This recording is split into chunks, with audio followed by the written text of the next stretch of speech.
Hey everybody, we are back with another episode of NPC Next Portable Console.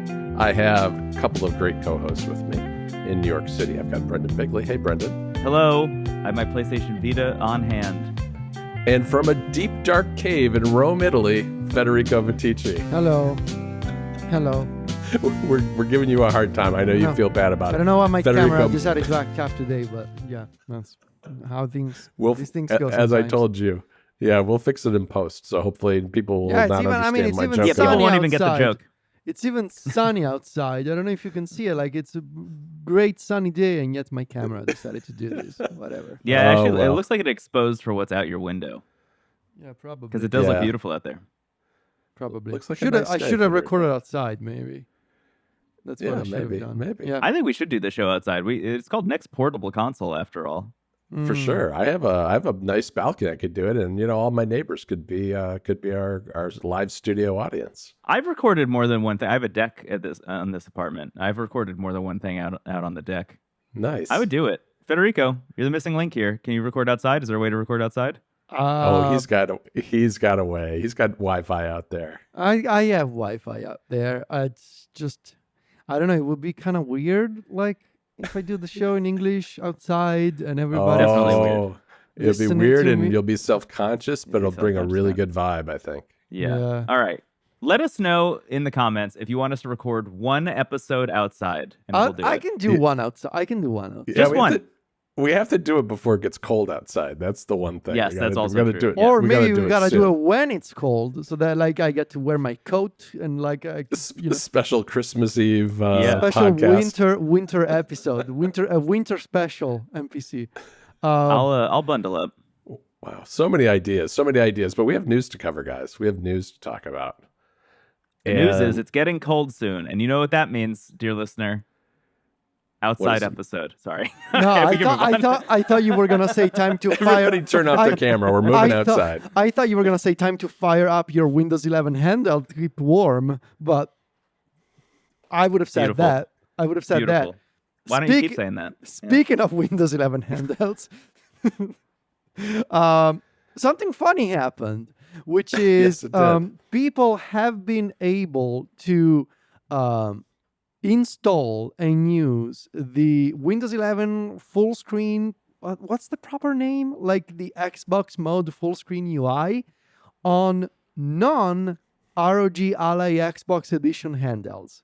By using a Windows 11 pre-release version and tweaking a whole bunch of settings, people have been able to install the fancy Xbox full screen layout, the one that we talked about that gets rid of all the Windows bloat when it starts up, and has the fancy full screen UI and the redesigned app switcher and all those things on like the original ROG Ally. I saw people do it on the MSI Claw.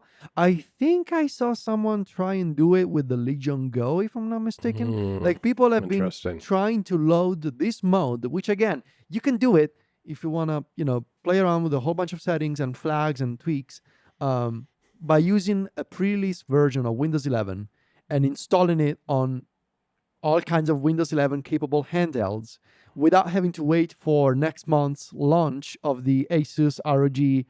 What's the full name, Brendon? ROG Ally Xbox. Xbox is in there somewhere. Xbox is in there.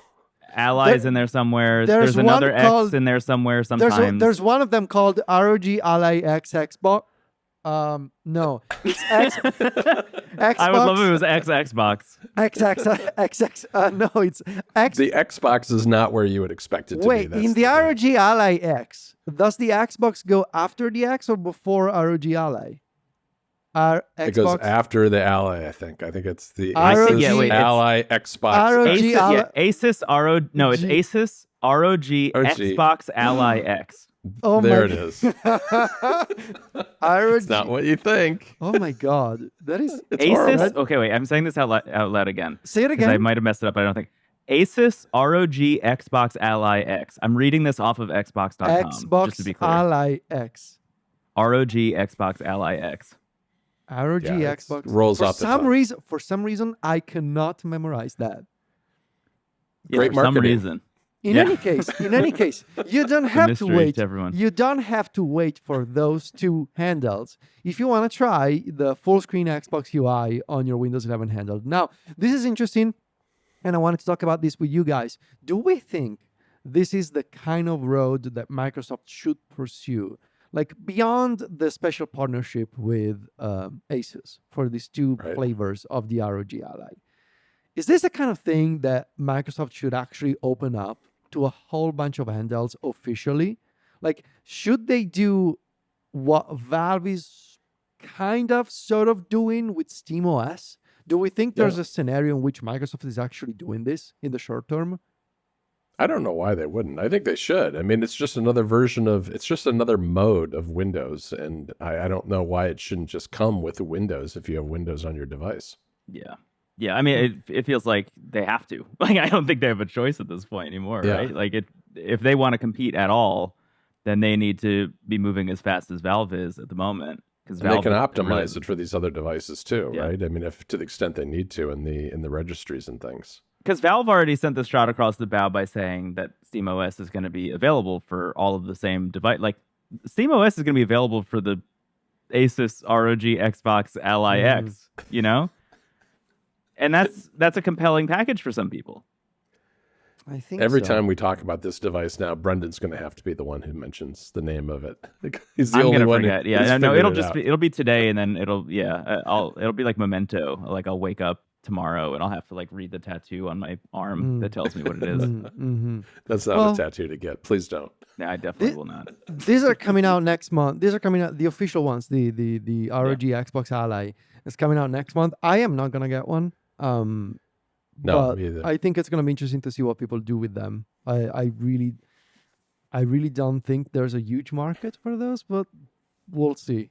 John, also in the news recap segment, what's going on with the DualSense controller? Yeah, so this is something that we saw first probably, I think it was first announced at WWDC, which is Apple's developer conference. And it wasn't clear then what was going on, but since then, there was a beta over the summer. What Sony is doing is adding multi-pairing to the DualSense controller. So it works just like maybe if you have ever used like a Logitech mouse or a Logitech keyboard, where you can pair with, a computer, a tablet, various different things. It works like that. And I tried it this morning and it works really well. I took one of my DualSense controllers. It was already paired with my PlayStation 5. Then I brought it to my office, and you hold down the PS button and one of the action buttons simultaneously. And top tip here, it says, the instructions say you have to wait till it blinks twice. It does start blinking pretty fast, pretty quickly.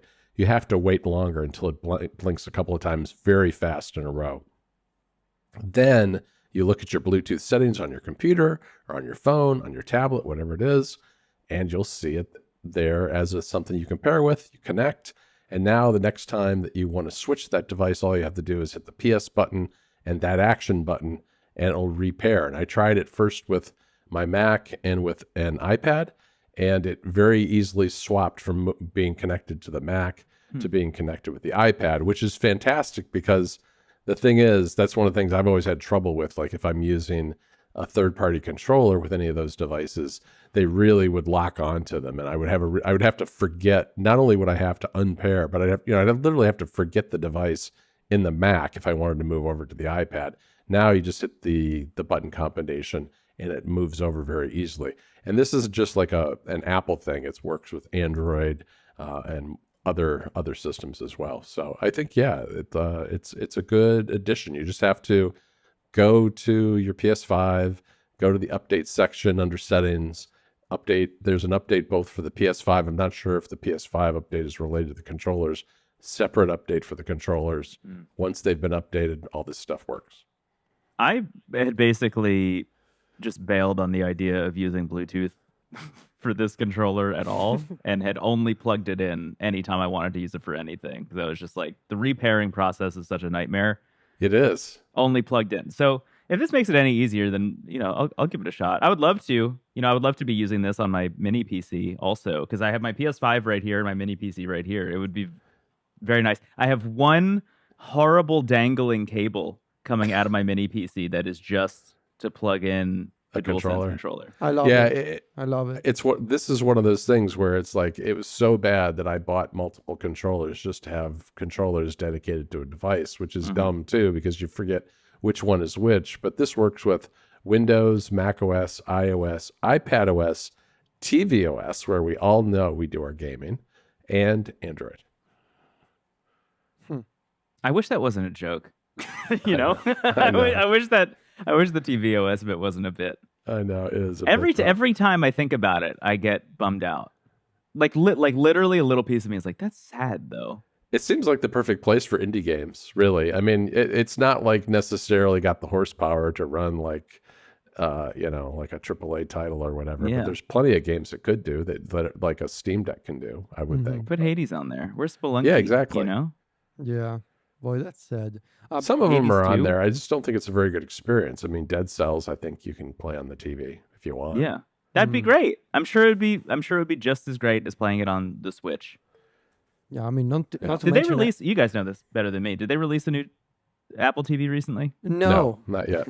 it's rumored for like an October event, maybe if Apple has more products to launch before the end of the year. We talk about Apple TVs so infrequently that I have to drop my hot take here. Hit it. Oh, My theory. Okay. All right. My theory is the new hardware is for upscaling, so that you can upscale both games and games. He mentioned and, this theory before. That's a good one. Yes, and video, because, for instance, TV shows on Apple TV, Apple only sells TV shows in 1080p for whatever reason. They've got 4K movies, but they don't have 4K for television. And my bet is that they're just going to bypass the TV studios, and upscale them themselves. That's a fun idea. It's a fun idea, So there especially you when have you consider how they could, like, why would you sell people on an updated Apple TV? Like, I have an Apple TV from Right. 2021 or something, Same. and it's totally fine. I don't think about my Apple TV. The only time when I think about my Apple TV as, like, in terms of the software is maybe if I'm watching something and I'm like, oh boy, this movie looks old, or this TV show looks old. So I think it's a very simple marketing message to say, you got this Apple TV, is going to make your TV shows and movies and games look better because it's got built-in upscaling. And the built-in upscaling you could do with the new chip of the Apple TV that has, obviously, I think if Apple's going to do it, they're going to do a metal-based upscaler. Right. And I think you want to put a relatively modern A-series chip inside of a new Apple TV, make it a little bit smaller, revise the thermals, because if you want to have an upscaler going on with metal at all times, Probably going to need more RAM. it's going to need more RAM and it's going to need better heat dissipation. But that's the sort of thing that Apple is pretty good at dealing with. And you can sell people... And also in on that form factor, I'm not too concerned about heat dissipation. And it doesn't have a screen, so, there's not that heat going on. And you can tell people, you buy this box again, and it's going to make your image on your television look better. So Yeah, everything's 4K everywhere. Everything's 4K everywhere.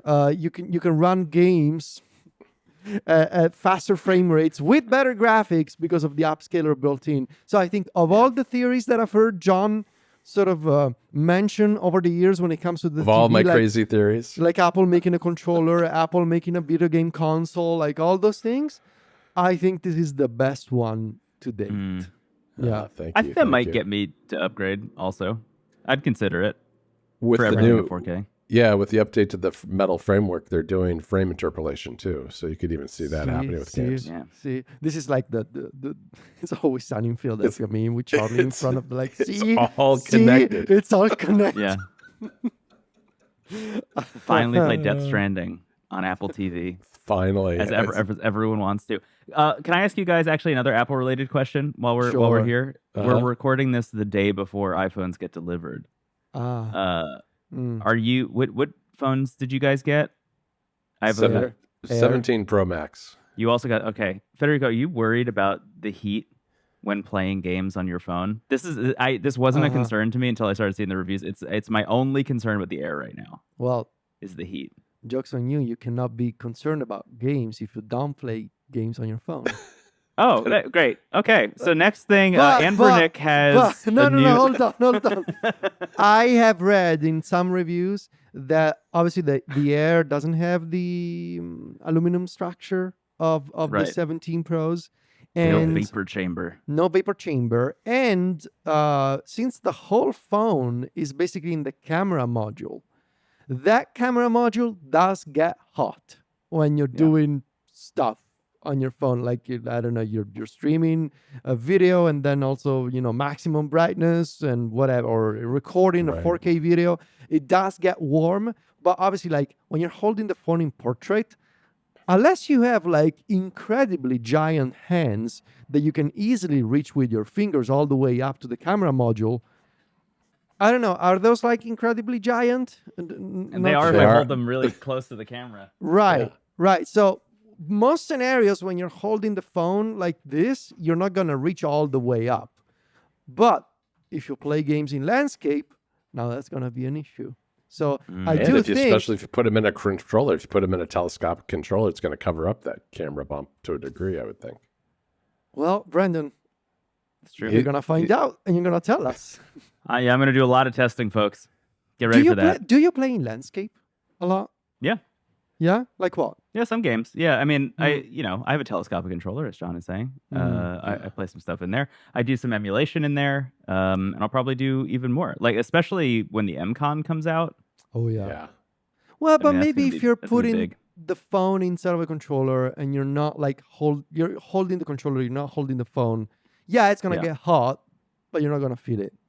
Like I would be more concerned, and I think it's gonna be interesting to see what Apple does in terms of throttling that device. That's actually what I would love. That's more for my you concern, to test. yeah. Yes. Like Yeah. what happens when it gets really hot, and maybe you're plugged into power, and you wanna play like a 3D game, for example. That's gonna be interesting. Yeah, like Assassin's Creed Mirage on the iPhone Air. How's that run? Right. I'm Battery curious. Very curious. lasts 45 minutes. The people want to know. The people want to know. Yeah, people demand to know. The MCon's going to be 200 great with the Air, I would think. I think that's a great phone for the MCon. Yeah. I would Yeah. hope so. I'm optimistic about it. Yeah. Did you get the It's coming MagSafe soon. battery, Brendon? I didn't get the MagSafe battery. I'm going Okay. to try to live without it. Because, Mm. I mean, okay. We're getting into iPhone talk, but let's get into iPhone talk.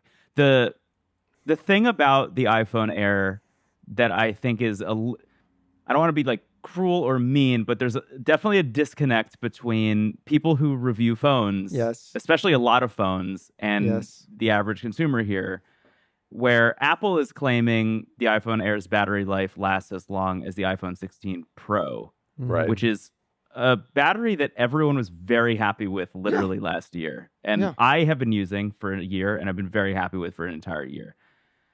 Also, when you're testing out a phone, you're pushing it to its limits generally, Yes. but also it's like those first couple weeks, honestly, Yes. of having a new iPhone when They're things are always rough. downloading, and it's like always rough for battery life. You really Mhm. don't know until like a month in what the battery life is actually like. So I know reviewers have had the phone for like a week. A lot of them have said that screen on time is like 4 hours, which is about 2 hours less than the iPhone 16 Pro, which is not great. I have a hunch that by like next month, iPhone Air battery complaints will kind of dissipate. That's my theory, and I'm interested to test that out myself. Like I'm very willing to give it a lot of grace until like mid-October when I'll finally have a moment where it's like, should I order this battery or not? Also, I mean, I have a bunch of external batteries I can just plug in already. I don't need the Apple one. Sure. I mean, if it is true that the battery is as good as the 16 Pro, I think most people will be totally fine. Yeah. Just I have to agree. see how it plays out. Yeah. Yeah, well, we will have I will have mine tomorrow for sure. I got Same. my shipping notification, so Yeah, I maybe literally actually just got the text like while we were talking about it. It just came in right now. Yeah, I got it. Oh, I got wow. it 30 minutes ago. So things are moving. Things are moving Yeah. with UPS and DHL. It seems. Maybe we should talk about iPhone Air and gaming next week. Maybe at this point, since we're all gonna have ours. We gotta mention Anbernic. They have. I gotta be honest. I haven't really paid attention to this latest Anbernic device because I have never really been into this line of 4x3 handhelds. So this is the RG476H. Yeah. The Anbernic Xbox RG476H Ally. Ally X. So this is going up on sale soon, and it's gonna be $150 for the first 3 days when it Right. goes live. People seem to like it. Yeah. I think it, you know, like Russ over at Retro Game Yeah. Corps kind of said, it's the idealized version of a lot of what Anbernic's been Yeah. moving towards. Yeah. And I think that that's kind of a good take because it from the looks of it, it has kind of, it's a refinement of every aspect of every horizontal handheld that we've talked about since the beginning of the show. And I think 4:3 is one of the better aspect ratios for a lot of people in terms of, you know, doing the right scaling for the right systems. I think it'll be good. I mean, it's Android, it's 120 hertz. I'm not particularly interested in it because it's a little bit much the same as some things that I've already got. On the other hand, $150 is a pretty attractive price at launch. I mean, compared to something you would get from Retroid or another company. Yeah. The thing I feel most strongly about this is I think it's important to consider like the gradient of progress that we've seen. Like even since we started doing this show, Yeah.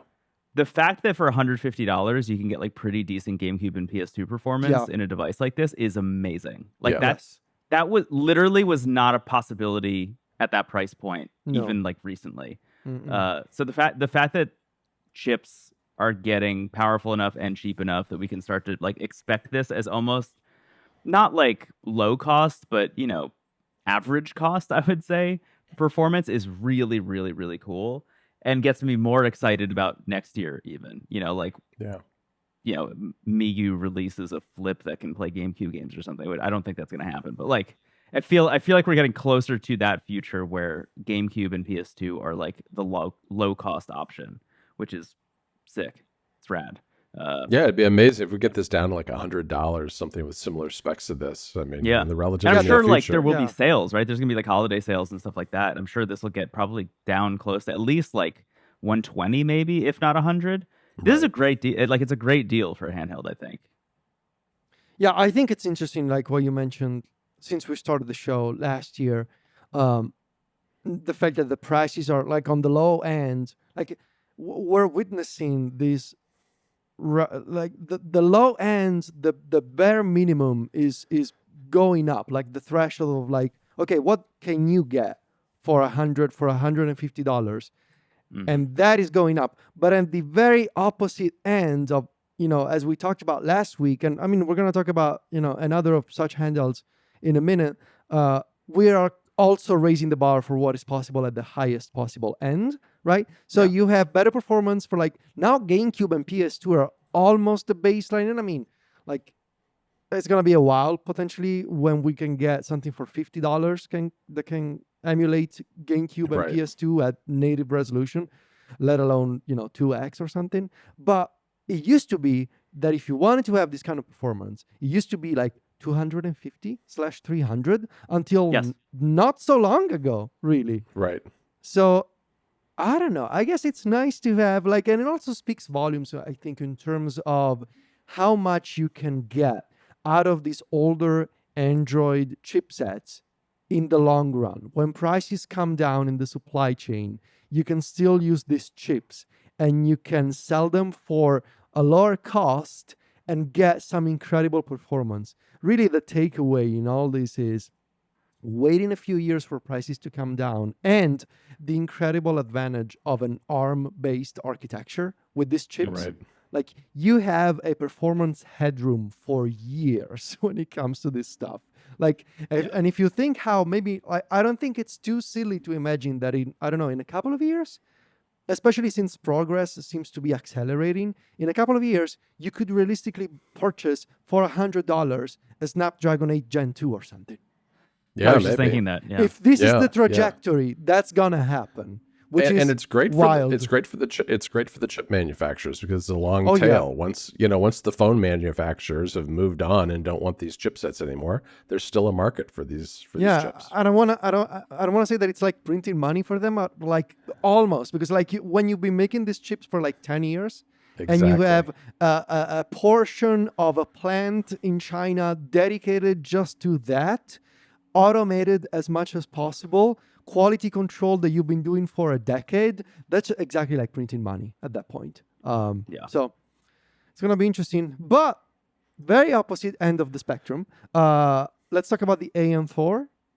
We have some first official non-concept real gameplay videos. Now, Ayn, they've been posting this on YouTube. They have 2 of them showing a bunch of different emulators, PSP, DS, 3DS, and showing different kinds of games that are both taking advantage of the 2 screens and also taking advantage of either of the 2 screens, instead of using them simultaneously. Now, my 2 takeaways, obviously DS and 3DS is going to be great on this device because of the proper 2-screen emulation.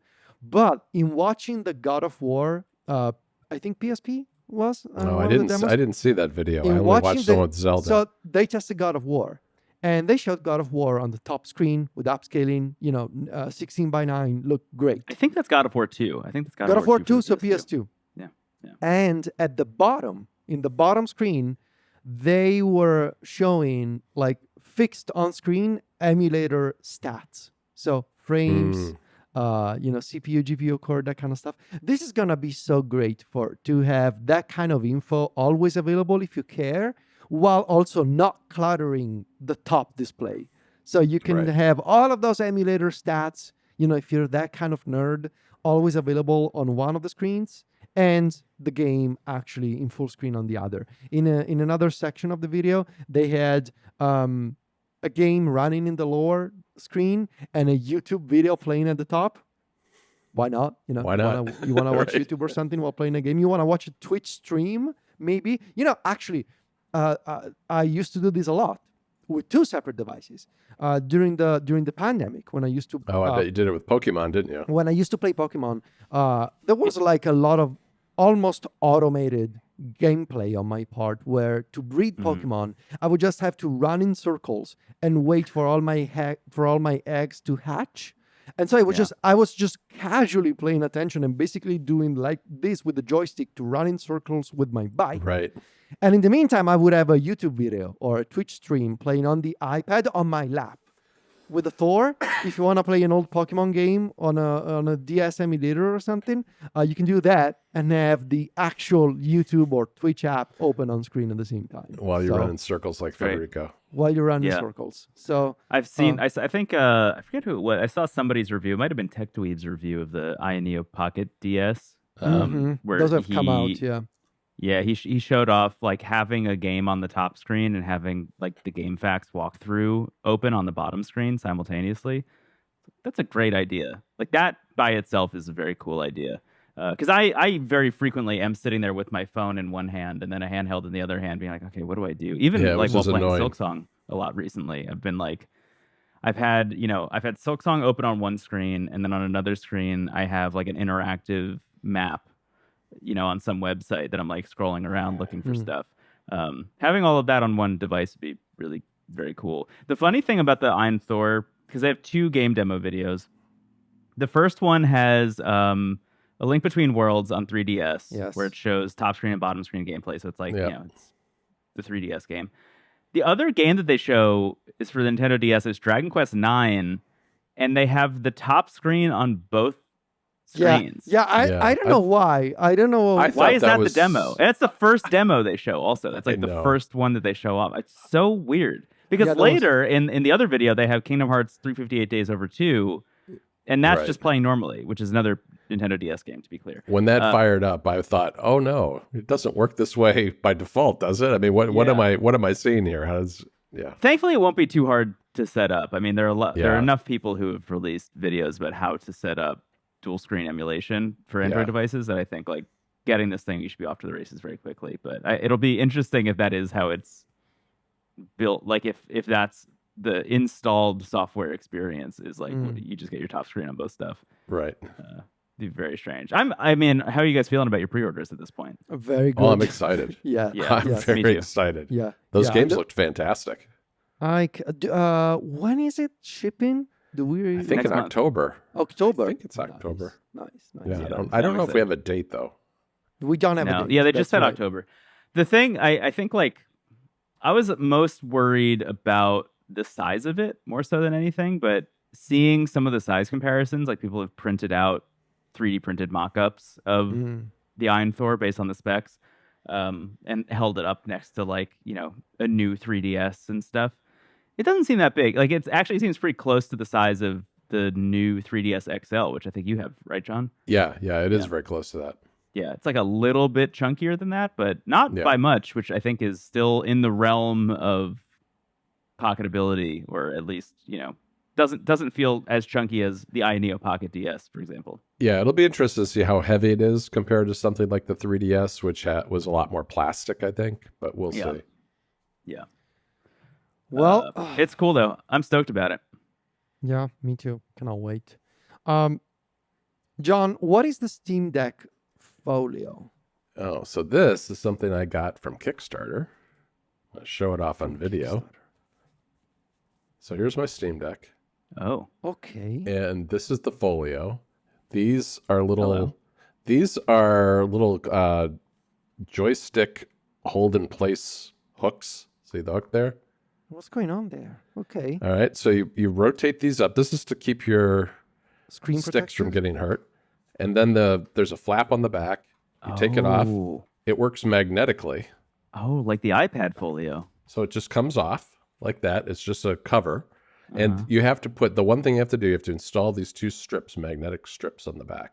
Okay. They're very thin, and that's what holds it in place. And then when you're ready to go, throw it in your bag, you just put this thing back on the middle of the screen like that. Hard to do when you're doing it backwards, but you do it like that. And then fold this up, and the magnets are right on the back here, locking this in place. Boom. And so it protects the screen, and then the hooks protect the sticks. And it's not going to give you any drop protection, but it gives you plenty of screen and stick protection, so you can easily throw it in a backpack or something and go on the go. Does it not work as a stand also? Yeah, I thought it was going to work as a stand. I don't know. That's a very good question. I don't think it does. Huh. I think it's just for protection. Yeah, it's not a stand. Interesting idea. This is new to me. Yeah, this came out. This was sometime Steam Deck over the Folio. summer. This went live. Oh, I'm on the Kickstarter. It looks like it should be usable as a stand. Oh, as okay. well. Because I guess it does have a little bend in it there. I haven't tried it as You a can stand, use it. so we'll try it. Stand mode. Flip the cover back and into stand mode when you want to give your arms a rest, or when you are enjoying some local multiplayer. So yeah, interesting. good. I have to And it try that. I works just got it while yesterday. docked. Huh. Yeah, it's pretty thin. I just got it yesterday. I like the feel of it. The material is very much like a tablet cover, like the iPads. It's kind of that soft touch type of plastic. Huh. This is nice. It's what, like $30 or something? Yeah, it's really inexpensive and nice cover. Doesn't add any meaningful weight either because it's pretty thin. That's interesting. All right. Yeah, I feel like I like it in theory. I think my concern is like, even though it's keeping the joysticks in place, like they're still kind of exposed to the elements, like having all the the touchpad and just the front of the device and a lot of the back of the device like totally exposed. That does. I don't know how comfortable I'd feel just like throwing it in my backpack while I'm traveling. I guess it is one of those things that I think it's good for if you're just maybe you're going out somewhere in the neighborhood or whatever. Yeah, like probably. short range travel. Yes, short range travel. I agree though that I don't know that I wouldn't something like a kill switch if I was going on, getting on an airplane and throwing my bag around in an overhead and all that kind of thing. But for shorter travel, it's pretty good. I guess the other downside would be having to, kind of paste those magnets on the back of the Steam Deck. I don't really like having to add things to my devices in that way that are kind of permanent. On the other hand, they're pretty thin and they're not really in the way. My mechanism, bracket still works fine with it. Obviously, you can't stretch this Folio over the mechanism bracket. It's one or the other, but it still works with it, which is totally fine. But yeah, I'm pretty happy with it. Those little hooks for the sticks are really tight on the sticks. They really grip them really tightly, which is both good and a little hard to get off though too. Yeah. It's interesting though. It's a cool idea. Yeah.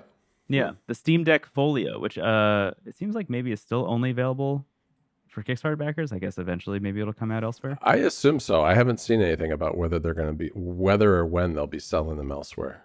Yeah. I forgot to mention something in the news recap segment, guys. Well, do you remember a while back we talked about the GPD Win 5? Oh, Yeah. right. The one with the external battery, the one that had the super fancy Ryzen AI Max Plus 395. Yeah, we have pricing info for that. Oh man, And how much? I'm so excited. I'm so excited. It's a lot. okay, the base model Hit me with it. on Indiegogo is going to be with the 395, 32 gigs of RAM, and 2 terabytes of storage. Base model, $1,650, going all the way up to But $1,850 at retail. But hold on, there's more. but there's more, because if you want to get the 64 gigabyte version, so Right. Ryzen Yeah. AI Max Plus 395, 64 gigs of RAM, 4 terabytes of storage. That is going to be 2,120 on Indiegogo and 2,000, and this is oddly specific, $268 at retail Yeah. with an external battery.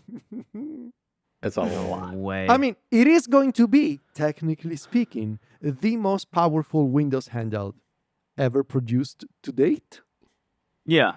for a price.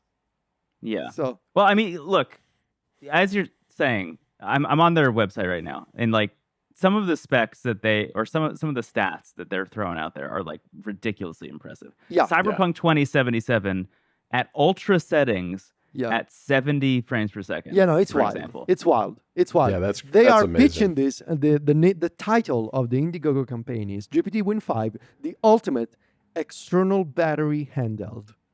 So, like, they're actually embracing this as a They're category. leaning into the Awesome. battery. Yeah. I bet that thing gets really hot.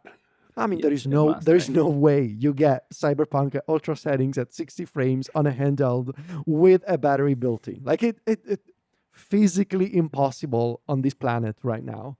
But yeah, Man, $2,000. this thing with SteamOS on it though, Ah, that'd be interesting.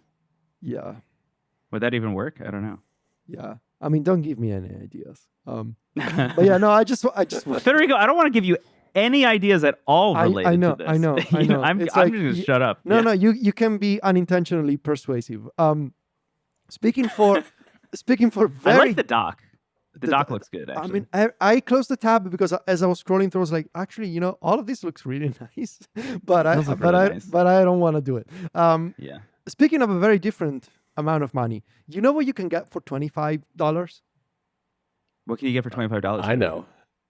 What can you get, John, for $25? You can get a cardboard Virtual Boy. You sure can. Cardboard. This is the What hardest I laughed during the Nintendo Direct. I couldn't Is couldn't speak. this It's where unbelievable. all the cardboard that was used for the Nintendo Labo actually went?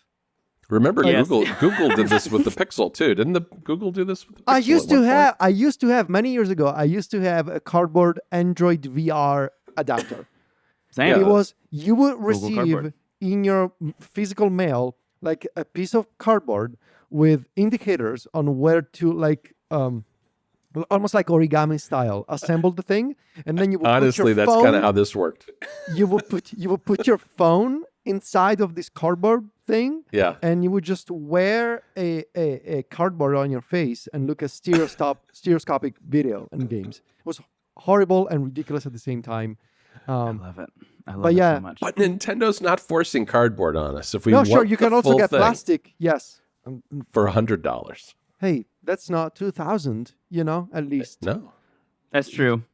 That's true. I love your theory. It's very funny to think that the reason this is happening is not because they actually wanted to bring back the Virtual Boy, but more specifically because they had like a warehouse full of cardboard, and they're like, "Oh God, what do we do with all this?" Because the Labo doesn't work with the Switch 2, I don't Yeah, think, and one right? guy was like, "I have a crazy Yeah, it's idea." It's like, okay, hear me out.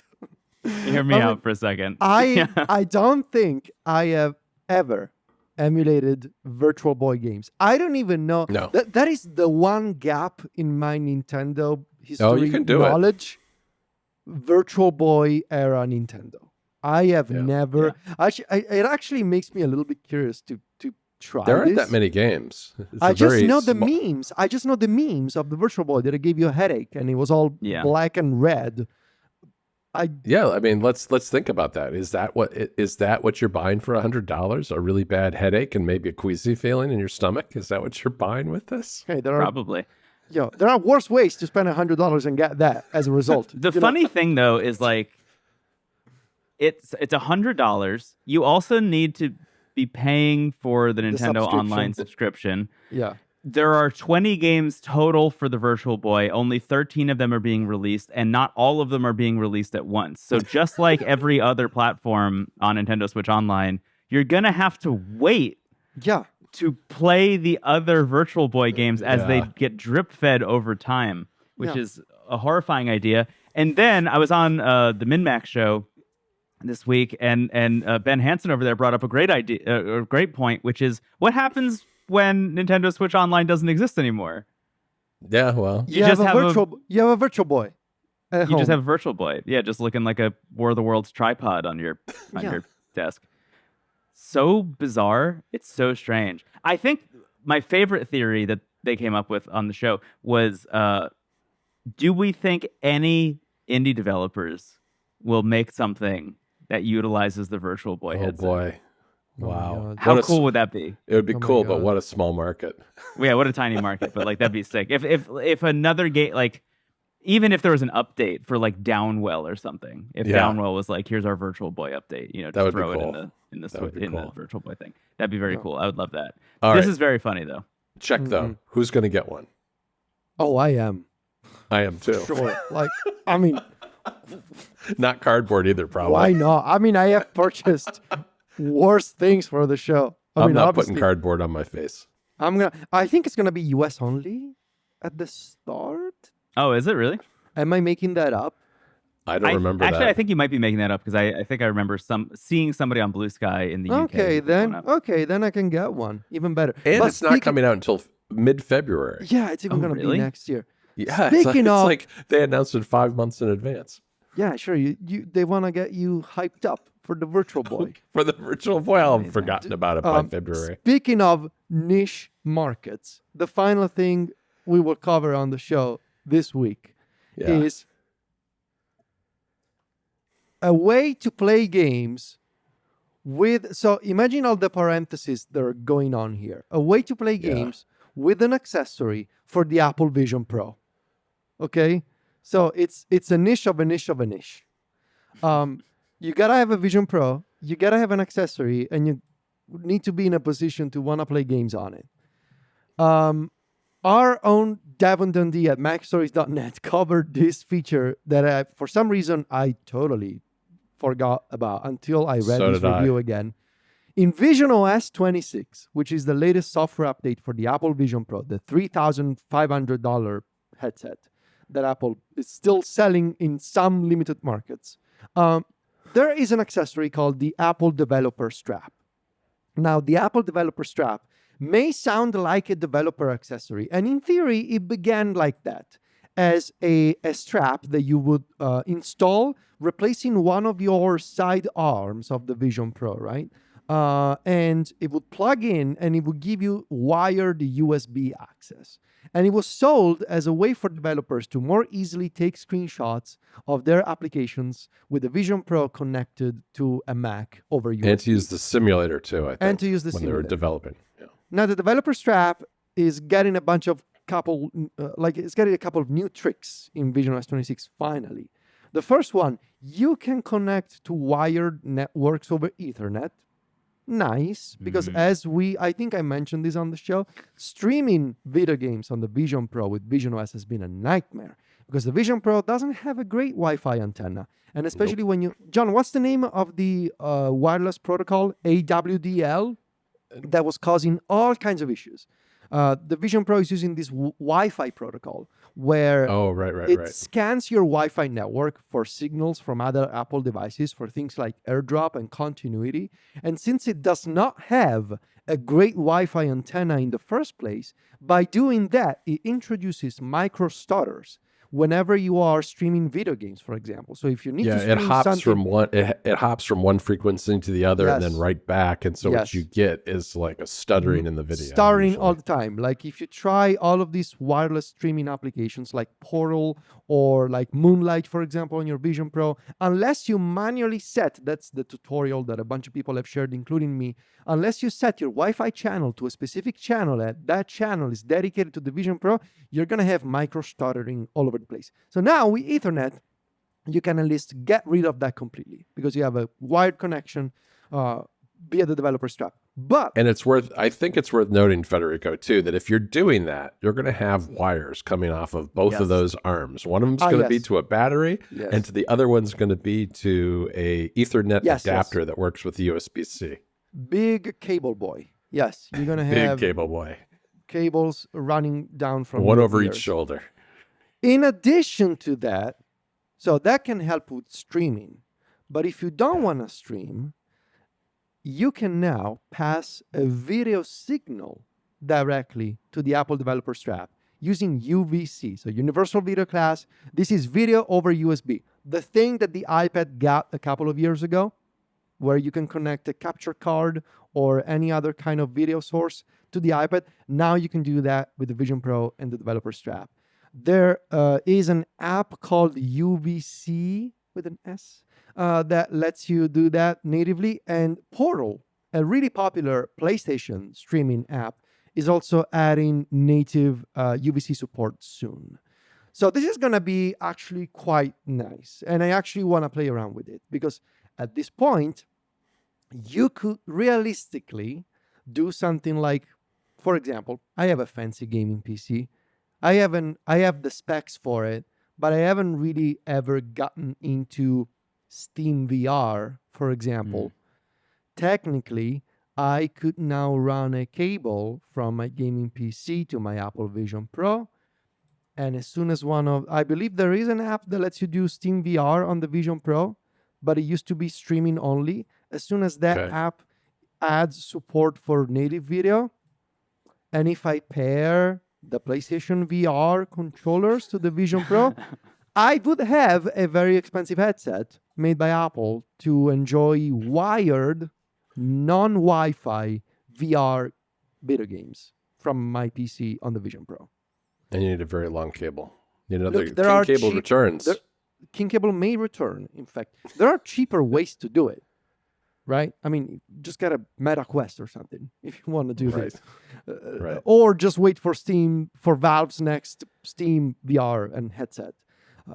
But hey, And cool. Sony's VR controllers, too, aren't out yet.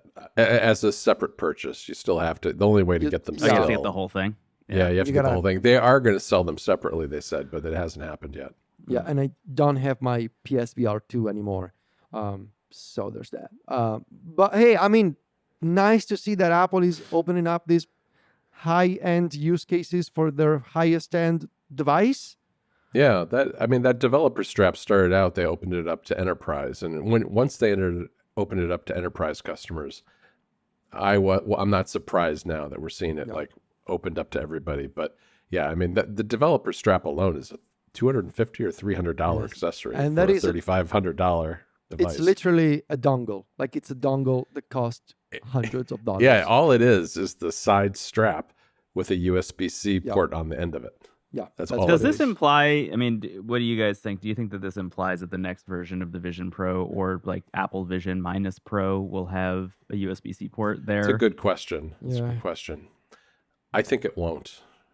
Really? I feel like It should, man. both for storage and for connectivity of all kinds. Wasn't the like any kind rumor? of peripheral. Wasn't the rumor from Bloomberg that Apple was exploring a Vision Pro that it was just basically a display with USB-C Oh, yeah, input that's true. with no That's computer inside it, and then they scrapped the project?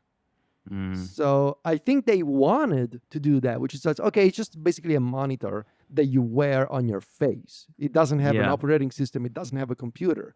It's like, what if the studio display has its own firmware, but you got to connect it to something? But then I don't think they're doing that anymore. I think they're going to I just feel like that's like table stakes for people. Like if they release a cheaper, quote unquote, version of the Vision Pro, and it's just Apple Vision or whatever, I feel like what people will expect is for it to do the things that other smart glasses are currently doing. Right. At least. Right. And given how bad the Wi-Fi is, I mean, I think that I'm glad they opened this up because the Wi-Fi is so frustrating on the Vision Pro. I think it's Wi-Fi 5. Isn't that right, Federico? I think it's 5. Yeah. And it's just not a very good antenna to begin with. So even if you're not dealing with the protocol that jumps between frequencies, the connectivity just isn't great anyway. Yeah. So I think, Wild. I think that's it for this week's episode. And in NPC XL, we are going to continue this discussion of gaming from a PC and local streaming. This was John's idea. We're gonna talk. We're gonna choose our fighter when it comes to this question. It's gonna be an interesting one. You can sign up for NPC XL on our Patreon. That's $5 a month. You get a whole extra episode of NPC every week, plus the occasional link roundup with all the links that we wanted to get to on the main show and we didn't. So I save a whole bunch of them and I collect them in a little newsletter every once in a while, which is like its own little magazine with some extra commentary on the side. It's fun. It's a little treat, a little extra treat. A little extra treat. You can go to Patreon and just search for Next Portable Console and you will find us there. All right, everybody. That's it for today's show. Check out what Brendon's up to over on wavelengths.online. And Federico and I are always over at macstories.net. And all three of us are on social media. Just search for our names there and you'll find us. That's it for today. I'll talk to you guys in another week. Bye-bye. Bye, everyone. Bye.